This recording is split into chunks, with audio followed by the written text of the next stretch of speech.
Hello, bonjour, bienvenue dans cette 12e histoire du programme 24 histoires pour, trouver ma voie d'entrepreneur. J'ai envie de vous partager pendant 24 jours qu'est-ce qui se passe pour moi et voir si ça peut vous inspirer, si ça peut vous rejoindre dans vos propres histoires. Je vous souhaite la bienvenue pour cette 12e partie. Dites-moi si vous êtes là et si vous m'entendez bien. OK. Toujours cette petite chanson de Noël, n'est-ce pas? Hello, hello, bienvenue, bienvenue. Alors voilà, aujourd'hui, j'ai envie de vous partager du flou, l'idée du flou, je recommence. J'ai envie de vous partager l'idée, et la question du flou et des doutes, pour, un entrepreneur. Il y a toujours des moments de flou et de doute et qu'est-ce qu'on va faire avec ça et d'où ça peut venir et cetera. En tout cas, partager un peu comment moi je le vis et comment moi je l'ai vécu. Alors bienvenue, je m'appelle Sandrine Duquesne, je suis coach, je suis astrothérapeute, je suis, mentor, je suis accompagnante du vivant et de l'être vivant humain qui a envie de se réaliser sur cette planète dans le temps imparti qu'est sa vie. Et et bien, c'est toujours un grand programme et évidemment, on va y rencontrer des tas de cailloux sur le chemin et voir comment ces cailloux sont arrivés là, c'est une chose, mais surtout, comment regarder beaucoup plus loin que ces cailloux-là pour pouvoir juste, s'en occuper quand c'est nécessaire et ne pas passer sa vie à travailler sur les cailloux, mais sur la vision qui vous emmène vers votre plus grand potentiel, vers votre plus grand vous-même, vers, cette possibilité de fleurir, de donner du fruit.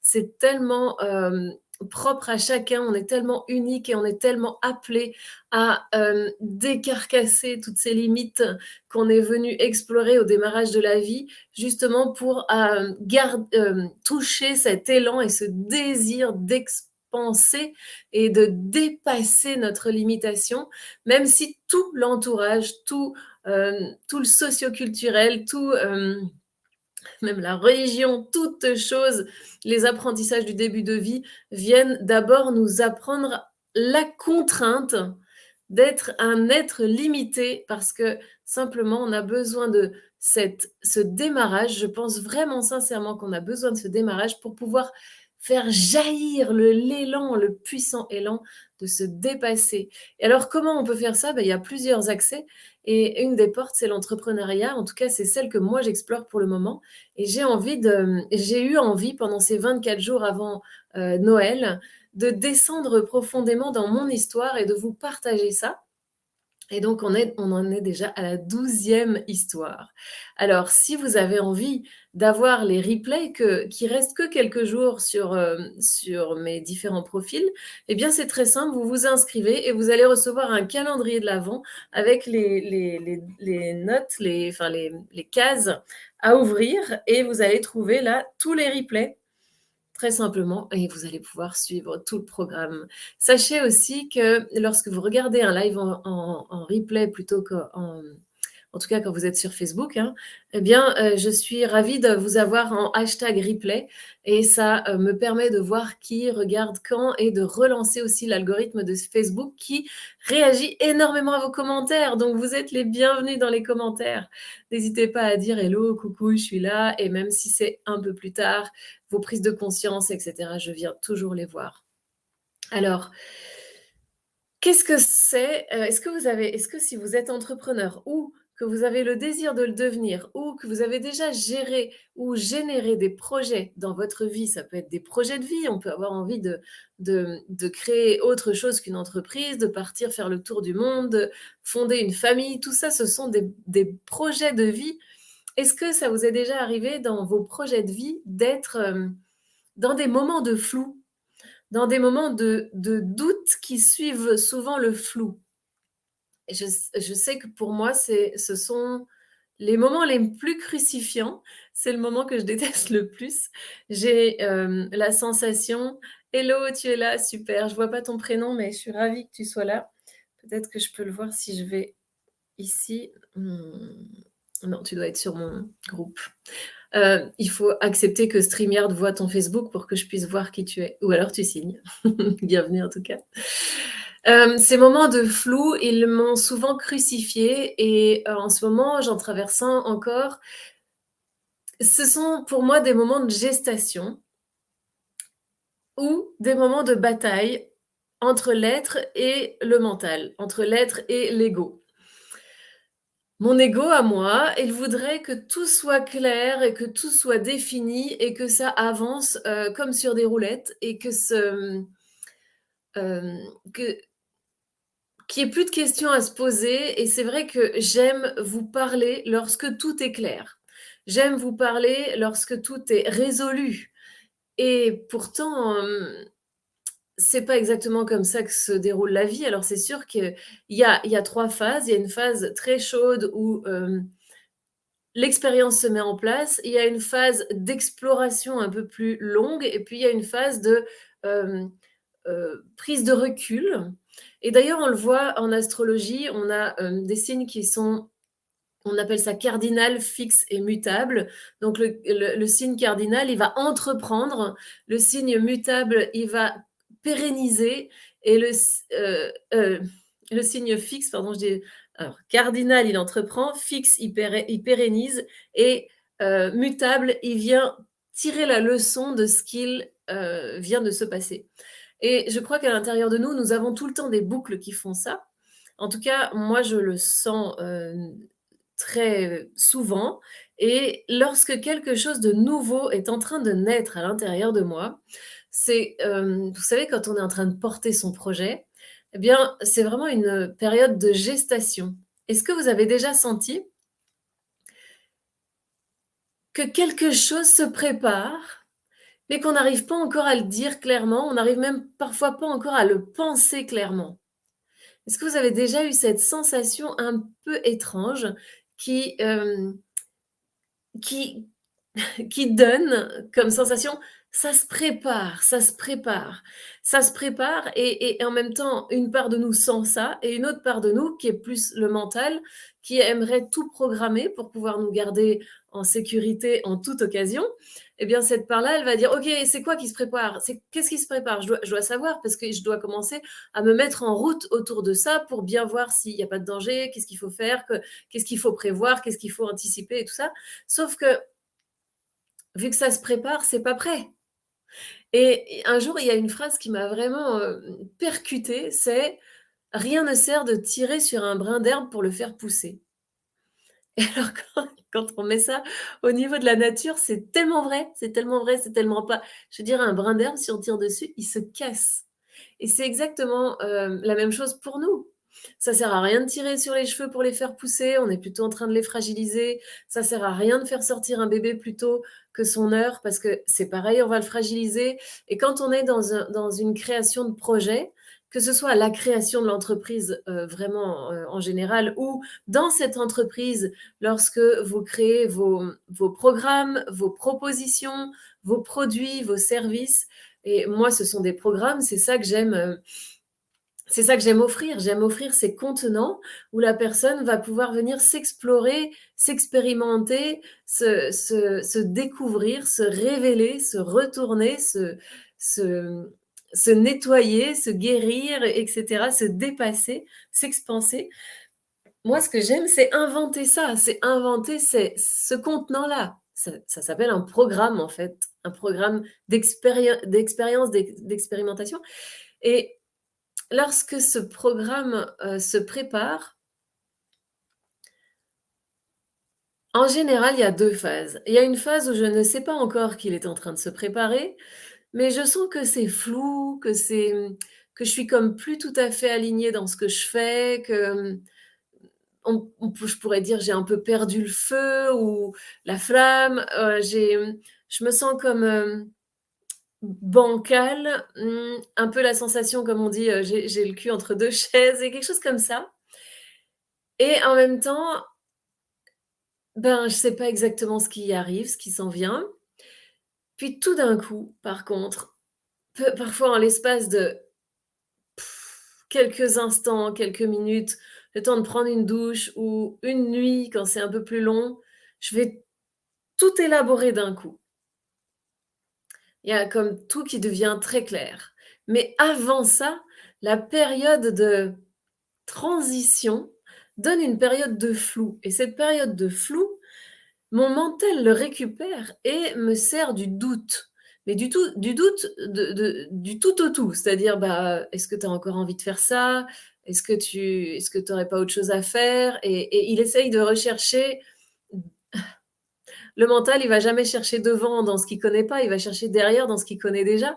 Donc il essaye de chercher derrière s'il y a des cohérences, s'il y a des corrélations, pourquoi est-ce que je me sens comme ça? Est-ce que j'aurais merdouillé quelque part? Et en fait, il va complètement me prendre la tête. Je peux pas dire autrement et il va générer sur ce flou du doute. Pourquoi? Parce que je n'accepte pas cette période de flou comme une période de transformation. D'un moment à un autre, d'un passage à un autre, d'une étape à une autre et à chaque fois que j'ai un programme à proposer, j'ai à grandir avec ce programme et donc quelque part, il y a tout mon être qui doit se mobiliser pour, atteindre ce qui est en train d'arriver. J'appelle ça être téléchargé parce que parfois ça va tellement vite. Hem, oui, il y a tout mon être qui est en gestation et qui doit muer, muter, se transformer. J'adore l'idée de la chenille et du papillon. Entre les 2, il y a un cocon dans lequel il y a rien de particulièrement défini, un espèce de jus blanc comme ça. Toutes les cellules sont là, elles sont plus ce qu'elles étaient, elles sont pas encore ce qu'elles vont être, elles sont juste là en potentiel et je pense que la chenille, à ce moment-là de sa transformation, elle a aucune idée de ce qu'elle va devenir et elle a aucune idée du papillon qu'elle va être et elle a aucune idée du fait qu'elle va quitter sa branche et qu'elle va pouvoir voler. C'est du délire pour elle. Je pense que si on lui disait, elle dirait: ben, non, je vais rester là où je suis. Je connais pas, je sais pas, je vais pas y aller». Ou alors: «C'est impossible, ça existe pas, on me raconte des histoires» et il y a une espèce de force de la nature, d'instinct incroyable qui fait qu'elle mue, elle se transforme. C'est comme ça, à un moment, son instinct fait qu'elle s'entoure, qu'elle s'embobine, qu'elle se dissout et qu'elle se réorganise. Nous, on voit le papillon, on fait: «Waouh, c'est génial, ce papillon, il est magnifique», mais il est seulement là parce que la chenille a eu la sagesse d'acceptation de l'état de mutation et je trouve que c'est intéressant de faire ce parallèle avec soi, dans tout projet, dans toute étape de vie, hein, de passage d'un moment à un autre, d'un âge à un autre. Ça peut être, de la vie active à la retraite, les enfants qui étaient là, qui sont plus là.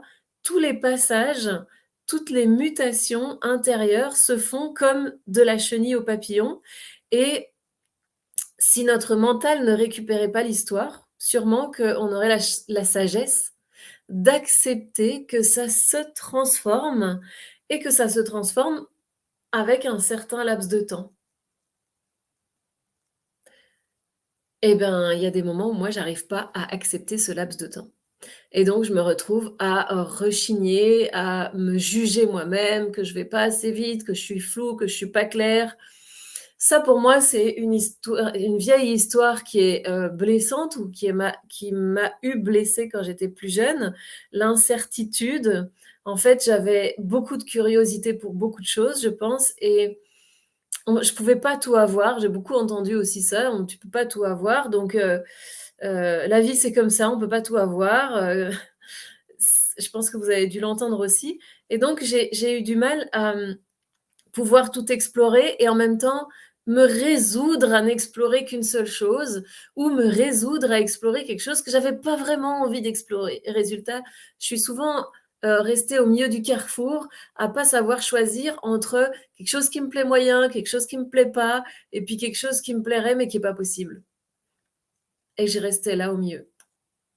Et ça a créé un tempérament d'incertitude et le tempérament d'incertitude est très désagréable pour ceux qui m'entourent. En tout cas, je peux imaginer même que devant un enfant incertain, le parent, en fait, a vite fait dire: «OK, bah, je choisis pour toi», et donc j'ai appris à laisser l'autre choisir pour moi. Et si vous avez écouté, je vous conseille d'écouter le Flow Life Coaching que j'ai fait à midi, hem, qui parle d'unité et de toutes ces parties de nous qu'on a perdues. Bah, c'est exactement ça, c'est-à-dire que j'ai laissé les autres choisir pour moi parce que je ne me résolvais pas à choisir ce que j'avais pas envie et je ne me résolvais pas à abandonner ce qui était pas possible, et donc je restais coincée. Et donc, bah, devant un enfant qui reste coincé, bah, les parents, ils décident, les éducateurs décident, la société décide, bref. Et j'ai eu d'ailleurs cette expérience aussi avec ma fille, elle a été exactement comme moi, hein. Les parents et les enfants se retrouvent vraiment comme des familles d'âmes pour travailler un thème. Et donc, parfois, j'ai été démunie devant son incertitude et puis je lui disais: «Si tu décides pas, c'est la vie qui va décider à ta place. Parce qu'à un moment, c'est trop tard, parce qu'à un moment, c'est fait, parce que» et cetera. Et donc je l'ai beaucoup pressurisée pour qu'elle décide, et je peux comprendre que moi, on a peut-être fait ça avec moi aussi. J'en ai pas de souvenir, crucial, mais voilà. Et donc, pour retomber sur mes pattes, eh bien, je vais, me juger moi-même sur les doutes que j'ai parce que je n'accepte pas cette période de flou.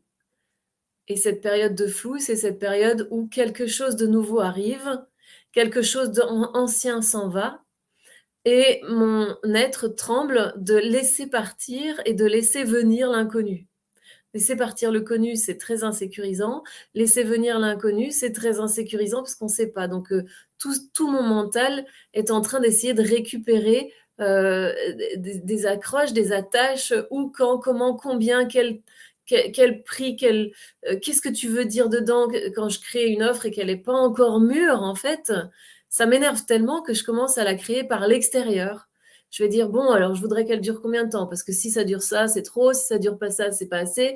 Qu'est-ce que tu veux mettre dedans?» Et en fait, je ne la construis pas à partir de ce que je sens et de ce que je vibre et de ce qui naît à l'intérieur de moi, limite qui m'appartiendrait pas, c'est-à-dire que c'est pas c'est pas ma bien sûr, ça passe par mon mental, parce que c'est lui qui met tous les mots sur qu'il faut et sur les choses, mais c'est pas c'est pas ma guidance intérieure qui l'a fait.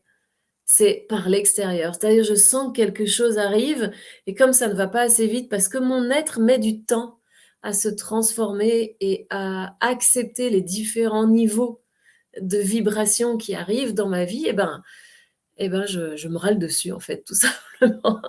Est-ce que ça vous arrive de vous râler dessus? La sensation que ça arrive, j'ai noté l'ego qui est pressé de réussir. L'être, lui, il est en nécessité de vivre l'intégration. Donc mon ego, il est pressé de réussir, mon être, il est obligé de vivre l'intégration, de vivre les choses, et mon âme, elle a une confiance absolue. Elle se pose absolument pas la question du temps, de quoi, de qui, quand, où, comment, elle a une confiance absolue que, tous les 3 là, mental, être et âme, on va trouver notre chemin, et peut-être même qu'on n'a rien besoin de réaliser pour trouver son chemin. On n'a rien besoin de prouver, de construire, de réussir, et cetera. Voilà ce que j'avais envie de vous proposer aujourd'hui comme réflexion. Alors c'est ce qui fait que je me suis tournée vers, ce que j'appelle le flow business, c'est-à-dire, l'entreprise alignée sur mon inspiration de comment je veux ce modèle d'affaires, comment je veux vivre, mon entreprise, et non pas un modèle qu'on m'aurait donné par l'extérieur, et j'en ai déjà essayé plusieurs, hein, qui dit: «Il faut faire ça, il y a telle stratégie à suivre, si tu fais pas ci, ça marche pas, si tu fais ça marche». Donc le flow business, c'est d'être aligné à mon inspiration, et puis il y a aussi le slow business, c'est-à-dire d'accepter la gestation de l'être qui sert cette entreprise. Parce qu'elle toute seule, si moi je la sers pas, il se passe juste rien, et puis moi, si je j'accepte pas de me mettre à sa hauteur vibratoire, j'arrive pas à la servir. Donc il y a quelque chose au niveau de ralentir et d'accepter, vous voyez, l'acceptation, et puis, le business aligné. C'est-à-dire que je reste alignée sur, mon pressentiment, ma vision, mon désir de c'est beaucoup plus grand que moi, c'est plus pour le monde qu'est-ce que je qu'est-ce que je désire pour ce monde-là? Voilà, c'est de ça que j'avais envie de vous parler aujourd'hui. Qu'est-ce que ça vous dit? Vous me laisserez un message. Je vous rappelle qu'il y a un très, très beau concours qui est en train de se dérouler en ce moment. Il suffit pour, participer et gagner ces 2 heures de bilan de coaching très personnalisé juste entre vous et moi, entre toi et moi. Hem, pour aller voir comment fonctionne ton entreprise et comment tu t'alignes avec elle, est-ce qu'elle est alignée avec, ton chemin de vie, même en astro? Eh bien, pour gagner ça, c'est très simple. Liker cette vidéo, inviter 3 personnes en dessous qui sont aussi dans le même la même recherche que toi ou qui ont un projet de vie en gestation et partager cette vidéo. Alors si tu es dans mon groupe Facebook, tu peux pas la partager, tu peux, juste aller la chercher sur mon profil Sandrine Duquesne perso ou ma page Sandrine Duquesne pro et tu vas pouvoir partager la vidéo et quand tu le fais, tu mets bien mon nom dans le partage pour que je puisse voir que tu l'as fait. Voilà ce que je vous propose pour aujourd'hui et puis je vous donne rendez-vous demain et maintenant c'est à 13h30. Je me demande si j'ai été super claire là-dessus, c'est pas sûr, mais en même temps rien n'a explosé. Donc voilà, je l'ai noté sur les différents profils. Maintenant c'est 13h30 tous les jours et je vous souhaite une très belle journée. À demain. Bye bye.